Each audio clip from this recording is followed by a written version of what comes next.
Good morning കുഞ്ഞുങ്ങളെ. നമ്മൾ കഴിഞ്ഞ ക്ലാസ്സിൽ നിങ്ങൾ ആ വീഡിയോയിൽ റിക്സിയുടെ മോർഫോളജി അതിനെക്കുറിച്ചിട്ട് പഠിച്ചിട്ടുണ്ടാകും, വീഡിയോ കണ്ടവർ. നെക്സ്റ്റ് ഇനി നമുക്ക് അനാട്ടമിയാണ്, അല്ലെങ്കിൽ ഇൻറ്റേർണൽ സ്ട്രക്ചറാണ് പഠിക്കേണ്ടത്. റിക്സിയുടെ ഇൻറ്റേർണൽ സ്ട്രക്ചർ.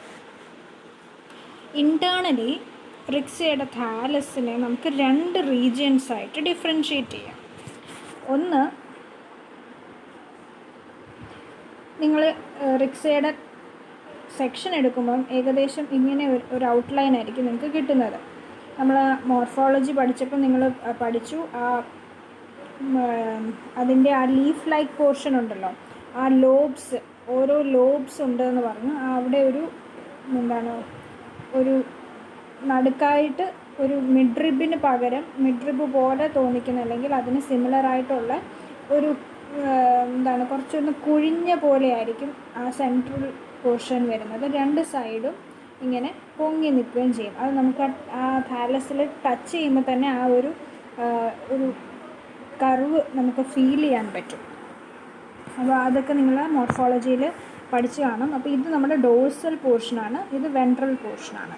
അപ്പോൾ ഡോഴ്സൽ പോർഷനും വെൻട്രൽ പോർഷനും അനാറ്റമിക്കലി നമുക്ക് ഡിഫറൻഷ്യേറ്റ് ചെയ്യാൻ പറ്റും. ബിക്കോസ് ഡോഴ്സൽ പോർഷനാണ് photosynthetic portion, ventral portion storage region ആണ്.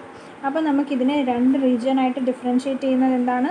ഒന്ന് ഫോട്ടോസിന്തറ്റിക് റീജിയനും ഒന്ന് സ്റ്റോറേജ് റീജിയനുമായിട്ട് ഡിഫറൻഷ്യേറ്റ് ചെയ്യാം. ഓക്കെ, അത് നമ്മൾ സെക്ഷൻ എടുക്കുമ്പോൾ നമ്മൾ മൈക്രോസ്കോപ്പിക് വ്യൂവിൽ ഇങ്ങനെയായിരിക്കും നമുക്ക് കാണാൻ പറ്റുന്ന, സെല്ലുലാർ ലെവലിൽ ഉള്ള വ്യൂ ഇങ്ങനെയായിരിക്കും. അപ്പം ഈ ഫോട്ടോസിന്തറ്റിക് റീജിയൻ എന്ന് പറയുന്ന അവിടെ നിങ്ങൾക്ക് ഇവിടെ കാണാം, ഫിലമെൻ്റ് പോലെ ആയിരിക്കും സെൽസ്, ഫോട്ടോസിന്തറ്റിക് സെൽസ് അറേഞ്ച് ചെയ്തേക്കുന്ന ഓരോ റോസ് ആയിട്ട് ആണ് അറേഞ്ച് ചെയ്തേക്കുന്നത്, അല്ലെങ്കിൽ ഓരോ ഫിലമെൻ്റ് വൈസ് ആയിട്ടാണ് ഇവരെ യൂണിസെറിയേറ്റ് ആയിട്ട് അറേഞ്ച് ചെയ്തേക്കുന്നത്. വെർട്ടിക്കലി പ്ലേസ്ഡ് ഫിലമെൻ്റ് ആയിട്ടായിരിക്കും അറേഞ്ച് ചെയ്തേക്കുന്നത്. ഇത് ഫോട്ടോസിന്തറ്റിക് സെൽസ് ആണ്, അല്ലെങ്കിൽ ഗ്രീൻ കളേർഡ് സെൽസ് ആണ് ഈ ഫിലമെൻസിലെ ഓരോ സെൽസും, എക്സെപ്റ്റ് ദ ടോപ്പ് വൺ. മുകളിൽ കാണുന്ന ഒരു സിംഗിൾ സെൽസ്, എല്ലാ റോയിലെയും ടെർമിനൽ സെൽസ് എന്ന് പറയുന്നത്, അതൊഴിച്ച് ബാക്കിയുള്ളവരെല്ലാവരും തന്നെ ഫോട്ടോസിന്തറ്റിക് സെൽസാണ്. ടെർമിനൽ സെൽസ് കളർലെസ് ആയിരിക്കും. ഒരു കണ്ടിന്യൂസ് അല്ലാത്ത എപ്പിഡേമിസ് ആയിരിക്കും ഇവർക്കുള്ളത്. കാരണം ഓരോ ഫിലമെൻസും സെപ്പറേറ്റ് ആണല്ലേ, എല്ലാം ഇങ്ങനെ അടുക്കി കോമ്പാക്ട്ലി പാക്ഡ് അല്ല, കണ്ടിന്യൂസ് ആയിട്ട് ഇരിക്കുകയല്ല, they are loose and discontinuous ആയിട്ടാണ് അപ്പർ എപ്പിഡേമിസ് ഇരിക്കുന്നത്. ഓരോ ഫിലമെൻറ്റും ഒരു നാരോ ഗ്യാപ്പ് അല്ലെങ്കിൽ ഒരു നാരോ എയർ ചേംബർ വിട്ടിട്ടാണ് അറേഞ്ച് ചെയ്തേക്കുന്നത്. ഇതിൻ്റെ ഓരോ ഫിലമെൻറ്റിൻ്റെയും ഇടയ്ക്ക് ഒരു നാരോ എയർ ചേംബർ പ്രസൻ്റ് ആയിരിക്കും. അപ്പോൾ ഇത് നമ്മൾ സർഫസിലൂടെ നോക്കുമ്പോൾ നമ്മൾ ഈ എയർ ചേംബേഴ്സിനെ എങ്ങനെയാണ് കാണുന്നത്? നമ്മൾ ഈ താലസ്, അല്ലെങ്കിൽ ആ ഗ്രീൻ കളേർഡ് നമ്മൾ കാണുന്ന പ്ലാന്റ് താലസ് എടുത്ത് നോക്കുമ്പം ഈ എയർ ചേംബേഴ്സ് നമുക്ക് ഓരോരോ കുഞ്ഞു പോഴ്സ് ആയിട്ടാണ് കാണുന്നത്. ഓരോ കുഞ്ഞു എയർ പോഴ്സ് ആയിട്ടാണ് ഇത് ഓപ്പൺ അപ്പ് ചെയ്യുന്നത് ടു ദ എക്സ്റ്റേണൽ എൻവയോൺമെൻറ്റ്. എന്തിനു വേണ്ടിയിട്ടാണിത്? ഫോർ ഗേഷ്യസ് എക്സ്ചേഞ്ചിന് വേണ്ടിയിട്ടാണ് ഈ പോഴ്സ് ഉള്ളത്. ഇനി രണ്ടാമത്തെ റീജിയനായി താഴത്തെ ഈ റീജിയൻ, സ്റ്റോറേജ് റീജിയൻ, അത് ഫോട്ടോസിന്തറ്റിക് റീജിയന് താഴെയായിട്ടാണ് കാണപ്പെടുന്നത്. ഇവിടെയും തിൻ വാൾഡ് സെൽസ് കൊണ്ടാണ് ഉണ്ടാക്കിയിരിക്കുന്നത്. കളർലെസ് ആണ്, സ്റ്റോറേജ് ആണല്ലോ, അപ്പം ഗ്രീൻ അല്ല, കളർലെസ് ആണ്. ആൻഡ് നമുക്ക് വ്യത്യാസം ഇവിടെ നോക്കുമ്പോൾ തന്നെ കാണാം. ഇത് ഫിലമെൻറ്റ് വൈസ് ആയിട്ടാണ് അറേഞ്ച് ചെയ്തേക്കുന്നത്. While in this ventral region they are compactly packed. Okay, intercellular സ്പേസസും ഇല്ലാതെ കോമ്പാക്ട്ലി പാക്ഡ് ആണ്. ഇവിടെ എയർ ചേംബേഴ്സ് ഒന്നും നമുക്ക് കാണാൻ സാധിക്കുന്നില്ല.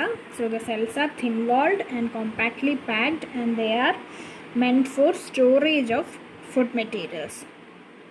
ഓക്കെ, ഇൻ്റർസെല്ലുലാർ സ്പേസ് ഇല്ല, ക്ലോറോപ്ലാസ്റ്റ് ഇല്ല, പിന്നെന്താണുള്ളത്? റിസർവ് ഫുഡ് മെറ്റീരിയൽസ് ആണുള്ളത്. സ്റ്റാർച്ചിൻ്റെ ഫോമിൽ റിസർവ് ഫുഡ് മെറ്റീരിയൽസ് ആണ് ഉള്ളത്.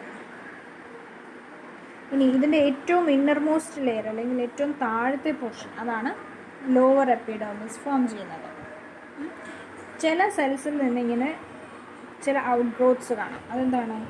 ചില ലോവർ എപ്പിഡെർമിസിൽ ചില cells they have the unicellular rhizoids. Unicellular ആയിട്ടുള്ള റൈസോയിഡ്സ് ആണ് ഈ കാണുന്നത്. പിന്നെ ചില സെൽസിൽ മൾട്ടി സെല്ലുലാർ സ്കെയിൽസും പ്രസൻ്റ് ആയിരിക്കും. എന്തിനു വേണ്ടിയിട്ടാണ് ഈ റൈസോയിഡ്സ് ഉള്ളത്? For attachment and absorption. And these rhizoids എവിടെ നിന്നാണ് ഇവർ റൈസ് ചെയ്യുന്നത്? They are formed in the mid ventral region. And scales എവിടെയാണ് കാണപ്പെടുന്നത്? അതൊക്കെ മോർഫോളജിയിൽ പറഞ്ഞതായിരിക്കും. സ്കെയിൽസ് കാണുന്നത് അലോങ് ദ മാർജിൻസ് ആണ് സ്കെയിൽസ് കാണുന്നത്. ഓക്കെ, ഇത്രയാണ് റിക്സിയുടെ ഇൻറ്റേർണൽ സ്ട്രക്ചറിനെ കുറിച്ച് പഠിക്കാനുള്ളത്.